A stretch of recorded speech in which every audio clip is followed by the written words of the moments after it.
नमस्कार, हार्टक भारत देख रहे हैं आप। मैं हूं दिवाकर विक्रम सिंह। भारत के दोनों तरफ की सीमाएं अर्थात पश्चिमी और पूर्वी कहीं न कहीं दुश्मन की नजर में है। अभी हम ऑपरेशन सिंदूर के जरिए चीन और पाकिस्तान को धूल चटा ही रहे थे कि पूर्वोत्तर के क्षेत्र में चीन और पूर्वोत्तर में कार्यरत कुछ आतंकी संगठन की मिलीभगत से एक ऐसी सक्रियता रही जिसके कारण से असम से लेकर के मिजोरम और मणिपुर तक समस्याएं रही। उल्फा एक ऐसा आतंकी संगठन है जो असम को अलग देश बनाने की मांग करता है और उल्फा के कार्यकर्ताओं और उनके बड़े नेताओं पर भारत के सुरक्षा बलों की नजर है। बताया यह जा रहा है कि रविवार के दिन, आज सोमवार का दिन है, रविवार के दिन भारतीय सेना ने ड्रोन अटैक करके उल्फा के कई सक्रिय कार्यकर्ताओं और बड़े नेताओं को मार गिराया है।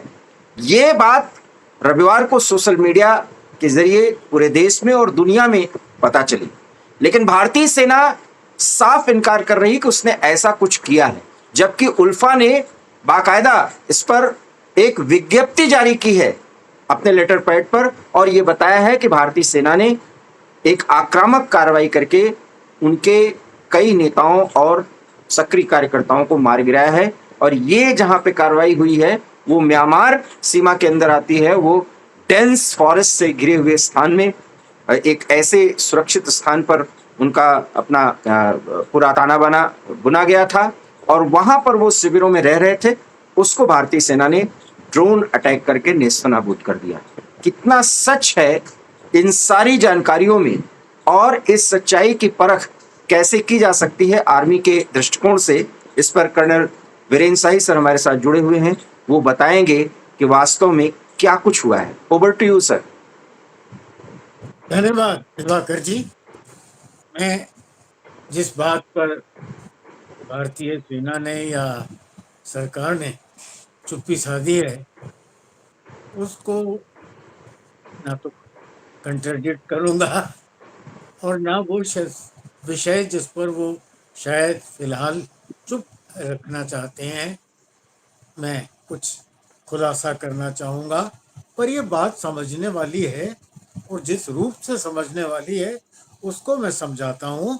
थोड़ा सा हम इन रेड्स का इतिहास में जाते हैं।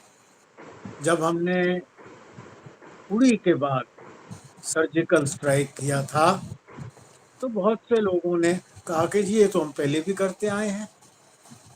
और ये सच है कि छोटी मोटी सर्जिकल स्ट्राइक बॉर्डर्स पर चलती रहती हैं बड़े पुराने समय से। पर इस दर्जे की जिसमें कि ड्रोन का प्रयोग हुआ, हेलीकॉप्टर का प्रयोग हुआ, दूसरे शब्दों में वायुसेना और थल सेना ने मिलकर ऑपरेशन किया, कम मौके आते हैं और इन सब चीजों की बड़ी तैयारी की जाती है, प्रैक्टिस की जाती है और इन चीजों की रिहर्सल की जाती है बाकायदा।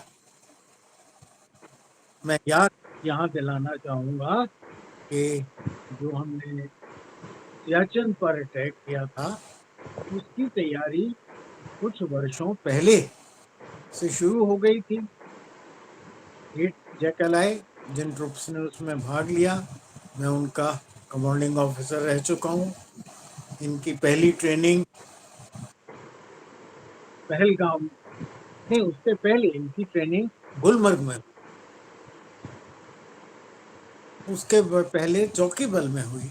फिर इनको मूव कर दिया गया सोनामर्ग के इलाके में जहाँ ऊंची पहाड़ियों में रस्सी से और उस तरह बड़ी दीवार जैसी पहाड़ पर चढ़ने का अभ्यास किया गया।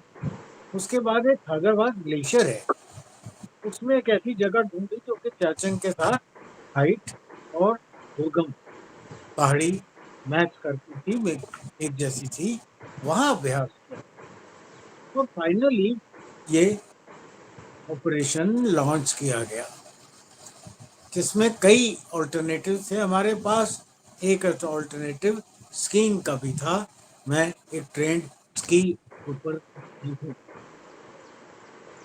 इसी प्रकार उड़ी में जो अटैक या सर्जिकल स्ट्राइक किया गया, उसका अभ्यास भी म्यांमार में किया गया था।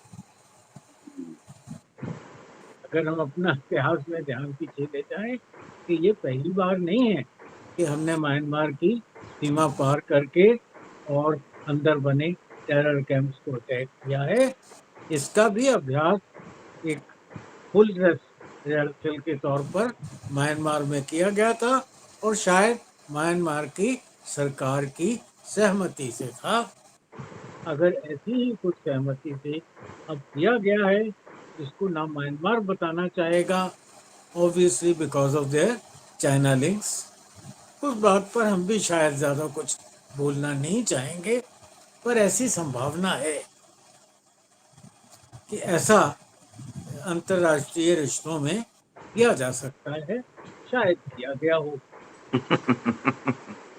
तो ये आपस में जब देशों के संबंध या किसी एक देश के दो देशों के साथ ऐसे संबंध होते हैं कि वो किसी को नाराज नहीं करना चाहते, तो इस तरह की संभावनाएं बन जाती हैं, हो भी सकता है। कर्नल इसके सर, साथ ही ये ये ये भी ये जी अटैक किया गया या नहीं, ये तो आप जिस तरीके से बता रहे हैं वो मैं तो समझ गया, और हमारे दर्शक भी समझ रहे हैं कि सेना ने अपना काम कर दिया है और उल्फा को बड़ा नुकसान हुआ है। हालांकि सेना एक्सेप्ट नहीं कर रही है इस पर, ना कुछ हाँ कह रही ना।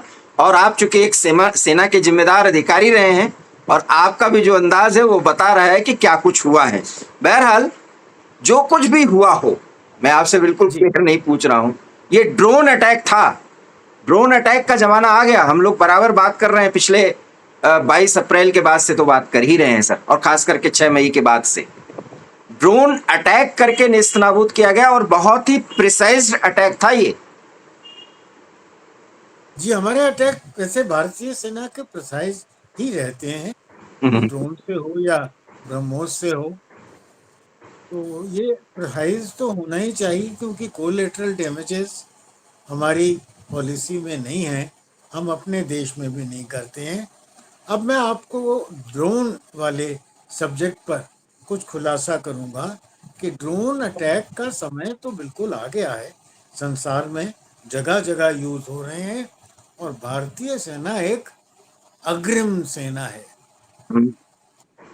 ये संसार की सेनाओं में पीछे चलने नहीं, आगे चलने वाली सेना है, और हमें ड्रोन के इस तरह के प्रयोग की आवश्यकता अपने देश में भी पड़ती रहती है। ये जो एनकाउंटर्स होते हैं, ये आम तौर पर टेररिस्ट जो पाकिस्तान से आते हैं या ट्रेनिंग लेकर पाकिस्तान से लौटते हैं, ये गांवों में छुपते हैं, इनको जगह मिल जाती है। पर जब सेना उस गांव की तरफ जाती है, तो गांव से निकलकर ये पहाड़ की चोटियों पर चले जाते हैं, और उन चोटियों से ये नजर रखते हैं उस रास्ते पर जिस पर हमारी सेना आ रही है। और क्योंकि हमें उनकी नज़र से गुजरकर पहाड़ियों तक पहुंचना है, इसलिए हमारे कुछ कैजुअलिटीज शुरू शुरू के एक दो ऑपरेशन शुरू होते ही हो जाते हैं। और उनसे बचने का एक बहुत बढ़िया तरीका है कि अगर वो इनिशियल प्रोबिंग ड्रोन के द्वारा की जाए, ड्रोन से उनको एंगेज किया जाए, और जब ड्रोन उनको एंगेज कर रहे हों उस समय सेना वहां पर एक असॉल्ट कर। हम्म। तो इस तरह की रणनीति हमारे एक रिहर्सल बड़ी अच्छी हुई, अगर हुई तो। नहीं भी हुई तो इसका प्रयोग देश के अंदर भी हो सकता है। इसका प्रयोग आवश्यकता पड़ने पर जो ये लॉन्चिंग पैड्स होते हैं, इनके लिए भी हो सकता है। और इसका प्रयोग एक तीसरे रूप में भी हुआ जा सकता है, जबकि अगर बात और आगे बढ़ जाए और जो उनके एयर डिफेंस सिस्टम्स वगैरह हैं, उनके ऊपर मैं याद दिलाऊंगा जो हमारे वाइस चीफ ने एक कहा था कि कुछ इनिशियल शायद हमें इम्प्रूवमेंट करने की आवश्यकता थी। तो वैसा होता तो शायद हमारे कैजुअलिटीज़ के चांसेस और मिनिमल हो जाते। तो इस तरह से ये ग्रोइंग साइंस है वॉरफेयर, और हर होने वाला ऑपरेशन अपने देश में हो या अपने देश के बाहर हो, हमें कुछ ना कुछ नई शिक्षा देता है। हमारा जागरूक देश है, जागरूक आर्मी है, और हम न सिर्फ अपने अनुभव से, शत्रु के अनुभव से भी सीखते हैं, डेवलप करते हैं, रणनीतियाँ बनाई जाती हैं, उनका अभ्यास करते हैं, उनकी प्रैक्टिस करते हैं, उनकी रिहर्सल करते हैं। अब इसको आप किस रूप में देखते हैं, ये मैं अच्छा आप रिहर्सल किया सर हमने म्यांमार सीमा पर अच्छा रिहर्सल किया। एक पन दो काज हो गया, हमारे ड्रोन की सटीकता भी स्पष्ट हो गई और उल्फा को बड़ा नुकसान हुआ है, क्योंकि आप भले इसको स्वीकार न करें क्योंकि आप सेना के जिम्मेदार अधिकारी हैं, लेकिन उल्फा का काम बहुत बुरी तरह से तमाम हुआ है, क्योंकि उनका लेटर पैड पर बाकायदा उन्होंने बताया है कि किस तरीके से अटैक किया गया। पहला अटैक हुआ उसमें उनके एक बहुत महत्वपूर्ण नेता हैं वो मारे गए। जब उनका फ्यूनरल हो रहा था फिर अटैक हुआ और फिर उसमें कई नेता मारे गए। तो भारतीय सेना ने बहुत बढ़िया कार्रवाई की है। कर्नल सर एक बहुत महत्वपूर्ण सवाल उठता है और उस सवाल से जुड़ा हुआ ये है कि बात अब सिर्फ चीन और पाकिस्तान के पश्चिमी सीमा पर ही नहीं या नॉर्थ में ही नहीं, नॉर्थ ईस्ट में भी चीन की सक्रियता है, क्योंकि उल्फा के कार्यकर्ताओं के पास 99% चाइनीज हथियार ही हैं और बहुत लीथल हैं। तो चाइना यहाँ पे भी अपने आप के भद पिटवा रहा है। पाकिस्तान में तो जो कुछ हुआ उसके साथ, इसीलिए वो बौखलाया हुआ है सर। हमारे विदेश मंत्री खैर चीन जा रहे हैं, पहुंच चुके हैं, वो बातचीत भी करेंगे। जब मैं आपसे बातचीत कर रहा हूं, पता नहीं चीन को क्या इंफॉर्मेशन देनी है कि भाई शांत बैठे रहो। हम तो वो करेंगे जो हमें करना है, क्योंकि देश की सुरक्षा का सवाल है। देखिए, चीन का बौखलाहट आवश्यक है, और मेरे ख्याल शी जिनपिंग की सेहत के लिए भी ज़रूरी है।